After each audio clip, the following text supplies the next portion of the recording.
So today we are going to start new chapter, chapter number 6, design of pressure vessels. Now here the word pressure means whenever you stored fluid, please hold on. Sorry for the disturbance, please. Design of pressure vessels. So word pressure means when you store fluid under pressure means pressure having more than the atmospheric pressure, right? Let's say the example of your LPG cylinder, right? In which the LPG gas is stored under heavy pressure. Okay, even your Sabarmati gas is coming to your home at a high pressures. So whenever a closed vessels is storing the fluid under the pressure, that whole thing will referred as pressure vessels, right? So in this chapter we are going to discuss how to design the pressure vessels. Now the pressure vessels, which is generally we call it cylinder or tank. Okay, if you just look at the figure, you will have a clear cut idea, right?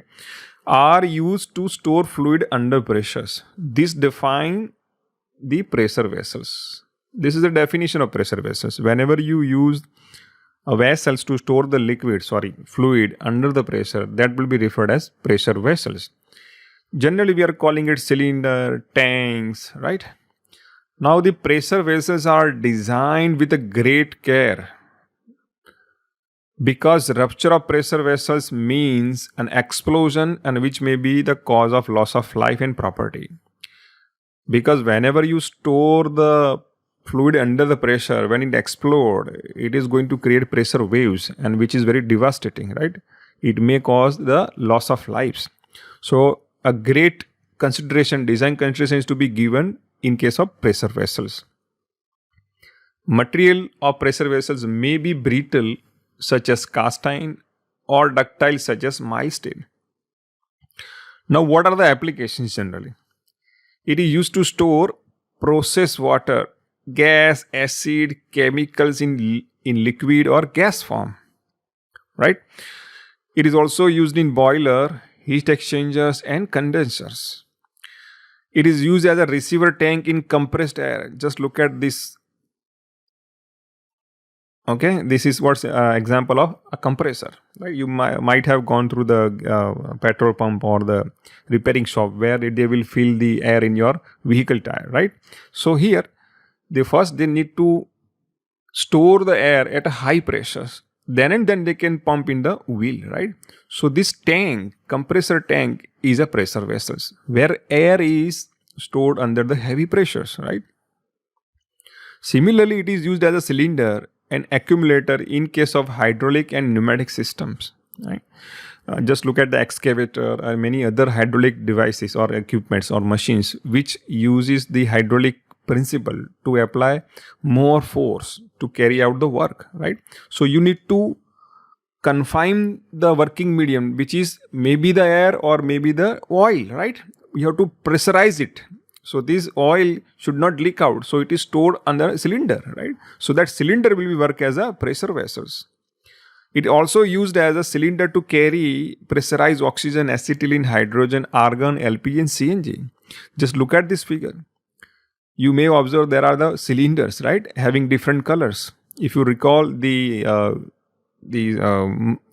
manufacturing process subject where you have learned, you have experienced the welding, right? Gas welding.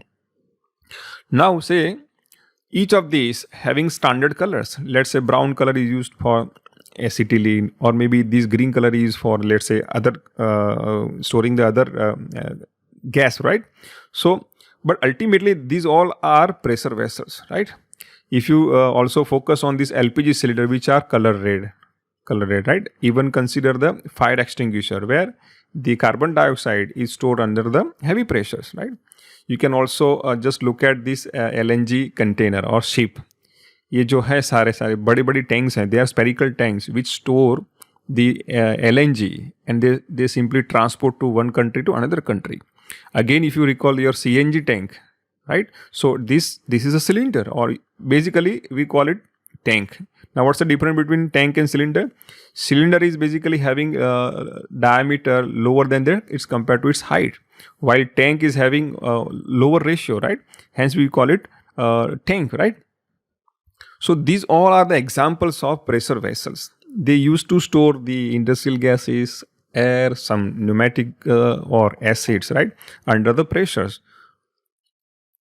Now let's talk about the classification of pressure vessels. The first classification is based on the ratio of internal diameter and its cell thickness.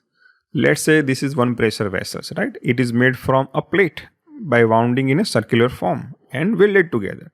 So this internal diameter D and the wall thickness, that is plate thickness, is T. If it is greater than 10, we are going to refer it as thin cylinder, right? Similarly, if the ratio is less than 10, we are going to call it thick cylinder, right?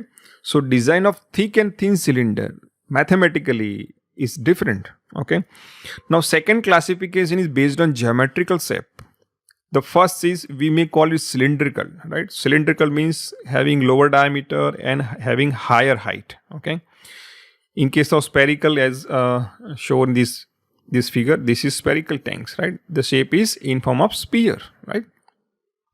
It may be conical, right? You may have a tank like in this form, okay? You may have an elliptical tank, right? You may have elliptical shape. So based on the geometry, we are going to classify them as a cylindrical, spherical, conical, or elliptical. Now we may classify the pressure vessel based on the end condition of pressure vessels. So they may be open-ended, may be close-ended. Now what is open-ended pressure vessels? Let's take the example of cylinder and the pistons. Let's say you have a hydraulic cylinder, right? Where the piston is pushing the oils, right? This is the oil, right? It is pushing further to the in pipe. So here the oil is pressurized, but the end is open so that the oil can flow. So this kind of cylinder is referred as open-end pressure vessels. You may have a closed-end pressure vessel, that is receiving tank of air compressors. Look at over here. There is a completely closed end at both the end, right? So we have over here valve to take it out the air at the pressure, right? So this is referred as closed-ended pressure vessel. Another classification is based on the end shape of a pressure vessels, right? It may be flat-headed, maybe the convex-headed and disc-headed, right? Just look at it over here. What is the shape? It is a convex, right? It is having a, look at this end, it is a convex end. Again, look at this end is convex, right? There may be a cylinder which have a flat ends, right? So it may have a disc-headed pressure vessels, right?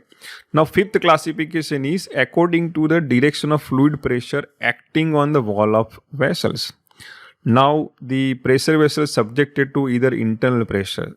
Let's take the example of boiler, right? In boiler we simply heat the water to generate the steam, right?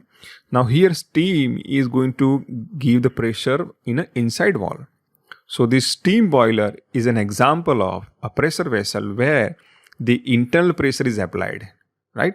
Similarly, the pressure vessel is subjected to external pressures, right? There are applications where the fluid is applying the pressure on an external wall, right?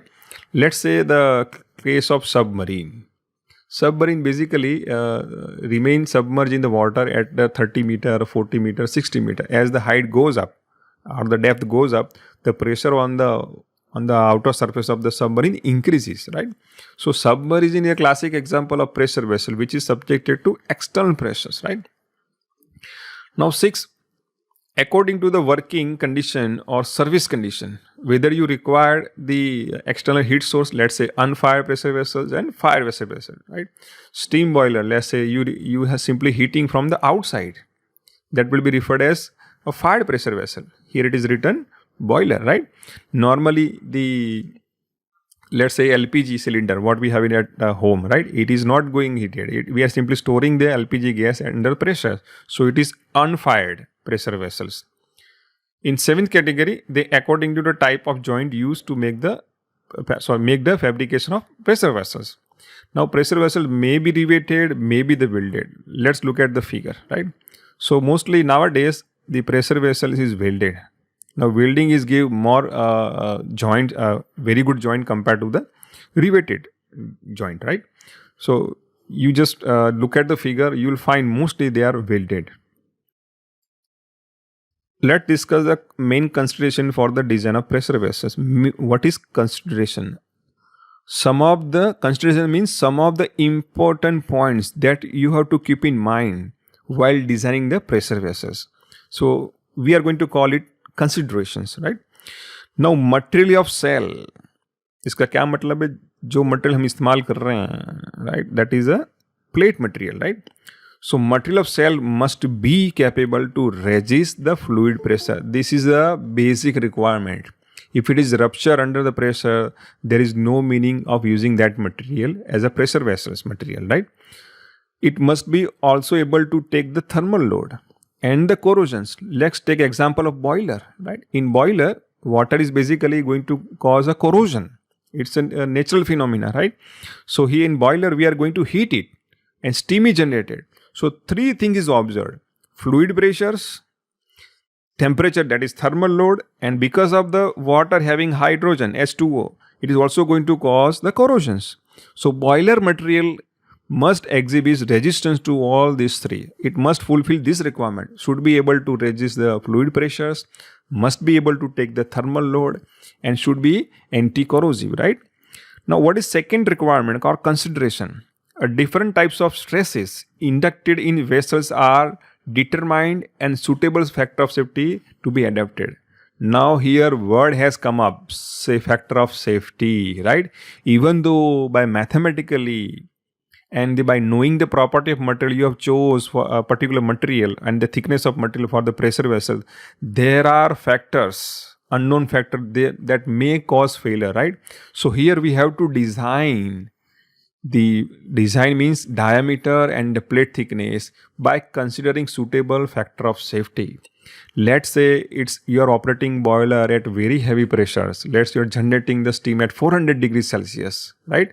Let's say you can say the 100 kg per minute, which is very heavy value of steam, right? At high temperature. In that case, the factor of safety may be 20, maybe 40, right? So you have to consider, if this boiler explode, it's going to cause very heavy loss of life, right? So you have to think about what is the application, which kind of fluid you are going to store, at what temperature, what is its natural phenomena, whether it is acid, whether it is air, or it is steam, right? Now third point is based on geometry of vessels and various connections. It's a manufacturing requirement, right? If you weld it, if you rivet it, there are different technical difficulties. You need to consider the stress concentration takes place which require to properly taken care, right? When you turn around, when you bend the plate and weld together, so because of curvature, the inside surface subjected to compressive stresses. There are joints where there are going to be a change in the sections. So if there are abrupt changes in a section, you need to consider the stress concentrations, right? That we learned in the first chapter, right? So we have to think of it. Now, to prevent leakage of toxic acid, poisonous fluid, an efficient leak-proof joint is required. This is an important topic. Whenever you store the liquid under the pressure, it is always trying to escape from the leakage, right? If it is a toxic fluid, like a toxic acid and the poisonous fluid, you need to be very careful about the leakage of the joint, right? So you have to take special care, right? Now, fifth point, to prevent the corrosion, the contact surface of the cell is lined with the rubber, glass fiber, and appropriate anti-corrosive material, right? By simply painting outside and inside does not work. You may require additional material to prevent the corrosions, right? So that again depends on what kind of material or fluid you are storing at the pressure vessels. Third is to to prevent the possible failure of the vessels, suitable safety device like values, leakage indicating devices, and should be included in the design, right? Now here, to prevent the failure, you need to consider safety devices. Let's say the safety valve on a boiler. It activate when there is an excessive pressure generated inside the boiler, right? It releases the additional steams, right? So it is required. So you have to consider what happened if failure is you have to think about the different failure possibilities, and based on that you have to design the safety devices, okay? And their values you should know कि भाई boiler में इतना pressure होगा तभी operate करेगा. So boiler has to be design for a particular steam pressure and temperature. If that pressure is exceed, then this safety device should activate and release the additional pressures to prevent any accident, right? So this should be included in the design. So these are the all overall consideration for the pressure vessels. Now let's talk about design of thin cylinder. Now just recall the classification. The first was based on the ratio of the internal diameter and plate thickness or cell thickness. So in that, the first category is thin cylinder. Then we'll look at the thick cylinder. Okay. The first category is design of thin cylinder. You must know what is thin cylinder. When the ratio of internal diameter of pressure vessels divided by the plate thickness or cell thickness is greater than, it is referred as thin cylinder. I repeat, thin cylinder means larger the length, lower will be the diameter. Here it is a word called thin cylinder. Cylinder means pressure vessels. Okay. But as we know, cylinder means a thin wall, long structures, right? Now what are the assumptions? Now we need to keep in certain things minds, and we have to assume certain things, right? Otherwise we are not able to derive mathematical equation for designing purpose. The analysis of stress induced in a thin cylinder cell are made on the following assumptions, right? The first assumption, effect of curvature of cylinder wall is neglected. Now what exactly means? Because it is thin cylinder design, material is thin with respect to the inside diameter. So this curvature is going to cause some compressive stresses. Now remember the helical spring. We have introduced the Watt's factor, which taken care of the curvature effect, right? But here, because it is having larger diameter, we are going to neglect the curvature effect. Otherwise, just like a helical spring, we do have to introduce the factor. So what is factor? Let's say the stress is equal to some factor plus some mathematical equation. So this factor will increase the stress value, and hence we have to find out more diameters. We have to take care of certain issues like curvature effect, stress concentration factor. But here, in case of thin cylinder, we are ignoring the effect of curvature. Second point is tensile stresses are uniformly distributed over the section of the wall, right? Again, let me draw the pressure vessels, right? Let's say like this. So whenever stresses are developed inside, right, they are considered to be uniform. Uniform means, let me draw the wall thickness, right? But there are actually practically, if it is inside pressure, the stresses will be higher, and outside it is dropped, right? But here, in case of design of thin cylinder, we assume that all the stresses across the section are uniform. It is not varying, right? This is the assumptions, because the plate or cell thickness is very low compared to the diameter, right? Now, effect of restraining action of heads at the end of pressure vessel is neglected. Now see, this is related with the elastic deformations. Whenever you apply a pressure, it acts in all directions, not on one body only. Let's talk about this air compressor, right? So when the air is stored under heavy pressure, so this end trying to expand because of elastic deformation. It is very but natural, right? Whenever the force is applied on a material, it deflect, it elongate, right? So these deformations and then coming back to its original position is neglected, right? So designing of thin cylinder, the effect of restraining action of head at the end of pressure vessel is neglected. So its movement elastic deformation, then it's coming back. It is called restraining, right? Restraining means it is not moving, right? That action of the head is neglected, right? Now, when a thin cylinder cell is subjected to internal pressure, it is like to fail in following two ways. Now we are designing the cylinder cell, that is pressure vessels, nothing else, pressure vessels. When it is subjected to internal pressure only, right? We are not talking about the designing of thin cylinder which is subjected to external pressure. We are discussing a design of thin cylinder which is subjected to inside pressure, right? It is likely to fail in following two ways. The first, it may fail along the longitudinal section, that is circumferential. So this is circumference. So it may fail in this manner, right? So what exactly? It is splitting the cylinder into two troughs. दो equal parts हो जाएंगे, right?